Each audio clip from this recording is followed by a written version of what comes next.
مش بتسجل؟ خلاص افصل. السلام عليكم ورحمه الله وبركاته. احمد دلوقتي في حاجه مبرجله القناه فوسفاتيز ده، انا مش فاهم له. هو حيرته جايه من ان هو ايه؟ انزيم. السلام عليكم دكتور احمد، عامل ايه؟ اخبارك؟ الله يبارك في عمرك. دلوقتي دكتور احمد في تحليل مجنني. اتفضل. الالقلين فوسفاتيز مجنني. ليه؟ بيطلب للاطفال وبيطلب للكبار، وفي الاطفال بنورمالات وفي الكبار بنورمالات تانية. ودخل في حاجات كتير ويقول لك حلو للعظم ويقول لك بتاع الكبد، فانا مش فاهم. قول لنا بقى. طبعا حيرته اللي انت فيها من اشكاله الكتير اللي موجوده في الجسم. هو موجود في الجسم، هو ايزو انزيم له متشابهات كتير في الجسم الانسان. موجود في الكبد، موجود في العظام، موجود في المشيمه، موجود في الامعاء والجهاز الهضمي في اماكن كتيره جدا، ولكن دول يعتبر الاربعه ايزو انزيم اللي موجودين في الجسم، او اكتر اربعه ايزو انزيم. طيب المشكله هتيجي منين؟ المشكله ان انت لازم تعرف في الاول الاماكن دي بتزيد امتى وامتى ما بتزيدش، عشان تبقى انت عارف لما النتيجه تطلع عاليه هل هو بون، هل هو ليفر، هل هو ايه. طيب نبقى عارفين الاول.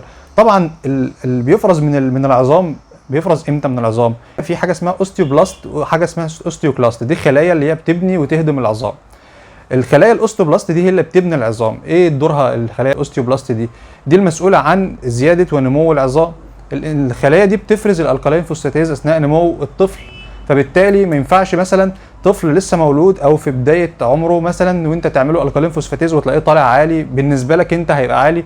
لا، هو النورمال بتاع الاطفال بيكون مثلا لحد 1200 يونت بير لتر. ده معناه ان في مشكله لما يطلع مثلا 1000. لا، هو الطفل اثناء التشايلد هود في فتره نموه بيكون في زياده كبيره جدا في الالقين فوسفاتيز، عشان احنا قلنا ده بنزيم بيفرز من الخلايا البنائيه بتاعه العظام، وطبعا اثناء فترات النمو بتزيد.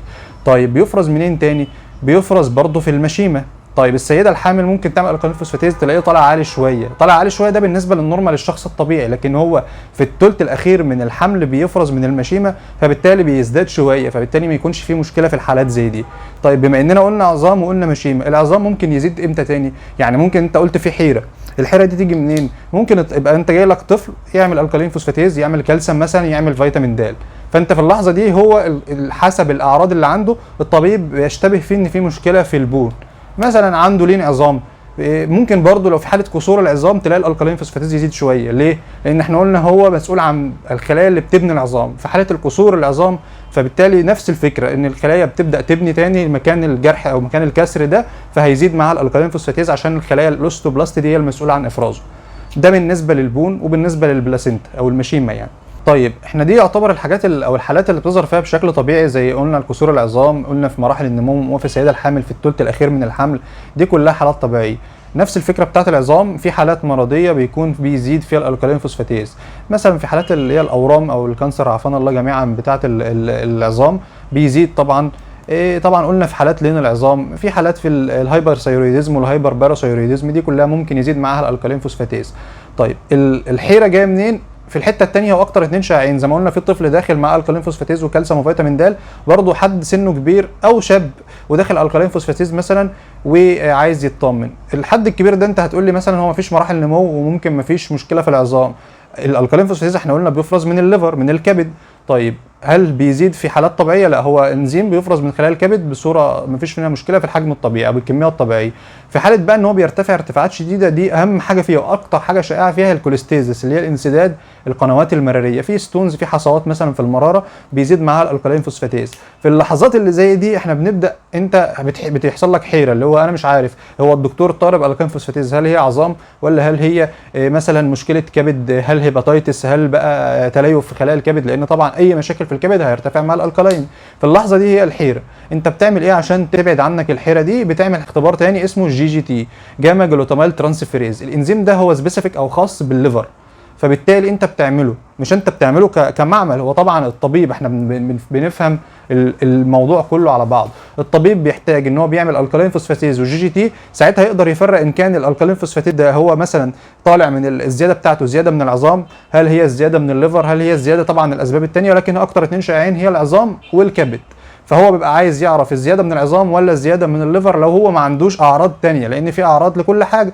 اعراض العظام مثلا عنده في وجع في العظام، في كسور، في لين في العظام، دي اعراض. مثلا عنده لو مشاكل في الكبد ممكن يكون في الم في البطن، عندك مثلا صفرة بتبان على الجسم، في مثلا ارهاق، في خمول، في ترجيع، كل دي اعراض. لو ما كانش فيه الاعراض دي، لان في حالات بتكون حالات اسمها سايلنس، حالات ايه مش ظاهر عليها اي اعراض وانا مش عارف اعمل ايه، فلو انا عامل الكالين فوسفاتيز في الحالات دي او الطبيب عامل دي بيكون ضايف معاها الجي جي تي. الجي جي تي ده لو عالي هيلغي الموضوع بتاع البون ده خلاص. لو الجي تي عالي، واحنا قلنا سبيسيفيك للليفر، فلو الجي جي تي عالي يبقى هي اذا المشكله عندك كده فين؟ في الكبد. طيب لو الجي جي تي طبيعي يبقى الزياده بتاعت الالكالين كل طبعا بنتكلم ان الالكالين فوسفاتيز عالي والجي جي تي لو عالي يبقى كبد. لو الجي جي تي طبيعي والالكالين فوسفاتيز عالي هتبقى دي بون. طبعا هنستثني بقى مفيش حمل، يعني هي مش تبقى سيده حامل عشان هنقول الحالات الطبيعيه، ما هوش طفل في مراحل النمو الاولى فما نقولش خلاص، احنا بنستثني الحالات الطبيعيه اللي احنا قلناها في الاول دي. طيب زي ما قلنا الجي جي تي ممكن بنضيف عليه كمان الفايف داش نيوكليوتيديز، وده برضو اختبار او تحليل بياكد ان في مشاكل كبد، خاصه الالكالين والجي جي تي والفايف داش نيوكليوتيديز دول تعتبر كوليستاتيك انزيم، يعني انزيمات خاصه بحالات انسداد المراره، فدي بتبقى دايما اتجاهها في الليفر. في اختبار اللي هو اغلى شويه وبياخد وقت شويه زي الالكتروفوريسيس، وان انا بحدد الايزو انزيمز حاجه بنفسها بحددها نفسها، وده بيكون دقيق جدا ان انا بعرف ايه اي نوع من اي انزيم ايزو انزيم فيهم زايد. مثلا الليفر اللي زايد خلاص انا بعرف ان المشكله في الليفر، ولكن ده بيكون غالي شويه وبياخد وقت اكتر. طيب زي ما احنا عرفنا ان في الكالين فوسفاتيز، انت لو واخد بالك الكالين فوسفاتيز الفوسفاتيز القلوي، عشان برضه نبقى عارفين في اسيديك فوسفاتيز، بس ده له قصه ثانيه وهناخد عنه معلومه صغيره والباقي في الفيديو اللي جاي ان شاء الله. الاسيديك فوسفاتيز ده لايزوزومال انزيم بيفرز من البروستات بوجود في الصفائح البليتلتس، بس اهم حاجه فيه ان هو تيومر ماركر للبروستات عند الذكور، وده اهم حاجه بالنسبه له ان هو بيستخدم كتيومر ماركر للبروستاتيك. ودي معلومات كتيره بقى عنه ونقولها لك الفيديو الجاي عشان يبقى في حيره اكتر في الفيديوهات اللي جايه ان شاء الله. ونشوفك الفيديو الجاي وما تاخرش علينا كتير. سلام.